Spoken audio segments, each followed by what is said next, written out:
there's a limit to the amount of impact that you can have over, someone's ability to seduce your daughter, right? But I think that based off of the type of father that you are, I think that you can kind of have an impact on what she finds attractive in the first place.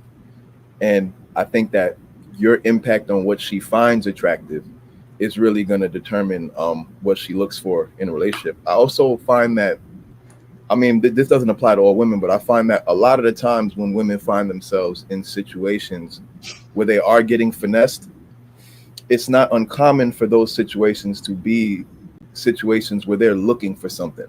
Like, usually they're looking for a quality that maybe was missing in their father who was present, or maybe a father wasn't present. So I feel as though if she has a direct source to those qualities, at least you can mitigate her going out to need to look for something. You get what I'm saying? And then by mitigating her having to go out to need for look for something, you can then give her the game so that she can make a good decision based off of what's approaching her. You get what I'm saying? So I definitely think, just, like Trev just said, like, I've always heard that, you're supposed to be your daughter's first crush, and vice versa. For a son, like, their mother is supposed to be their first crush, in the sense of that's supposed to be the person who imprints and gives you the pattern of how you're going to interact with the opposite sex, So I definitely think just by being there, by providing your daughter with a wealth of knowledge and game, and providing her with a lot of affection. Like, I think that's something that's big also, because I think that a lot of times when, especially with daughters, right?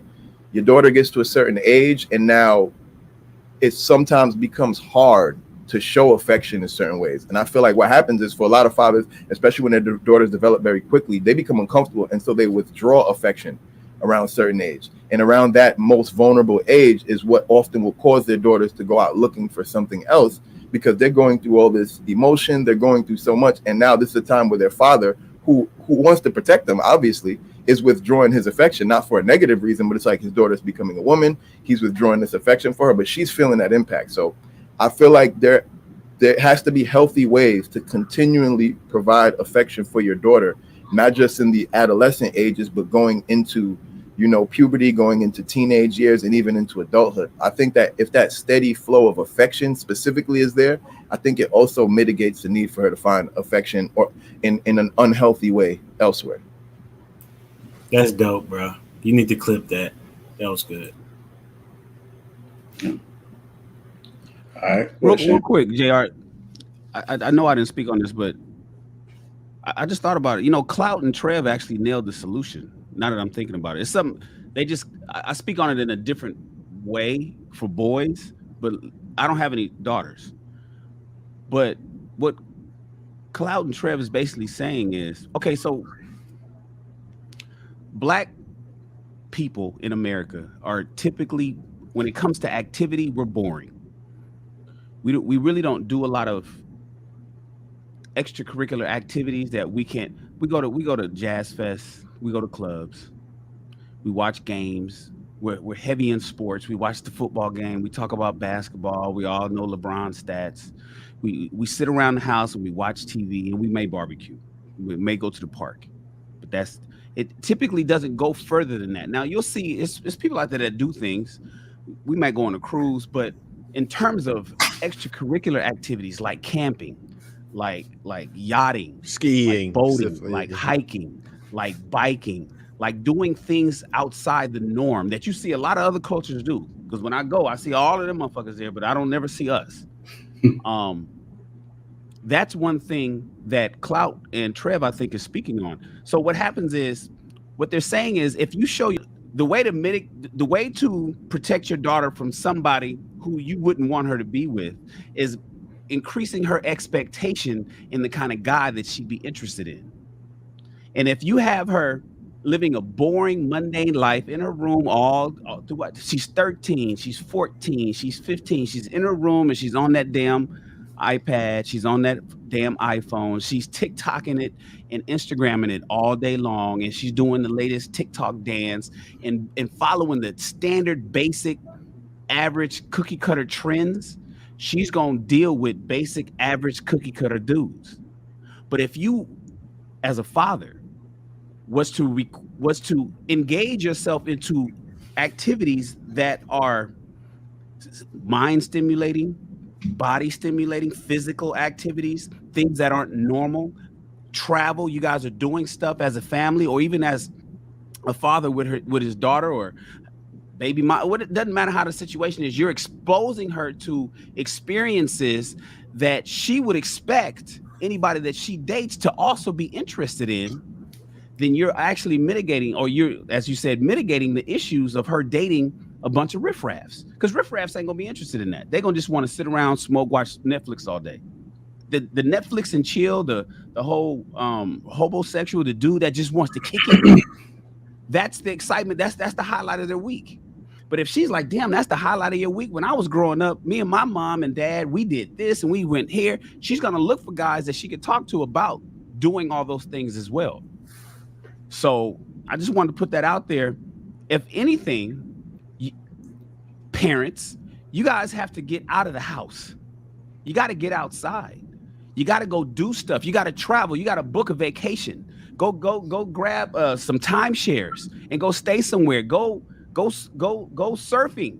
Go scuba diving. Go get scuba diving lessons. Go learn how to do something different than the norm, than all the neighbors in your apartment building, than all the people in your housing area, than all the people, all the other black people that work at your job with you, and the basic weekend, and every Monday y'all come back and the weekends was all the same. Yours should be the one that you got a story to tell that none of the other black people did that weekend, and that you did it with your daughter. So when she grows up, she could expect to look for a man that's just like her dad and likes the exciting things that he does, intellectual things that he talks about, and physically stimulating things, activities that she partaked in as a child. And then at that point, she'll look for a man that's like that, and you wouldn't have to worry about her dealing with a riffraff. Yeah. I like that. I was just sitting there trying to soak it all up, man, because I'm kind of going through that right now. I was just at Costco with my daughter, and this grown ass man was looking at her. And the one thing I said, you see that creep right there? So you see that creep right there? Life is going to keep happening. So you do have to communicate with your daughters. You got to give it a game. You got to let her know what's going on.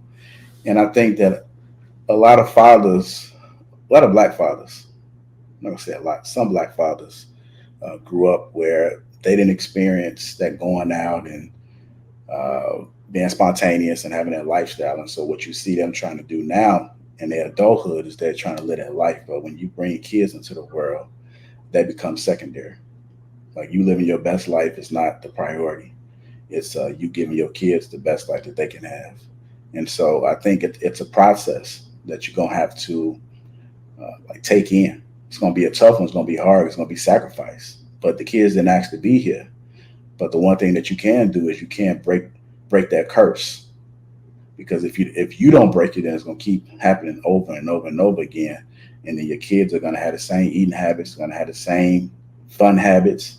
They're going to have the same drug habits, anger, aggression, complaining, any and everything that you're doing. Your kids are soaking it up.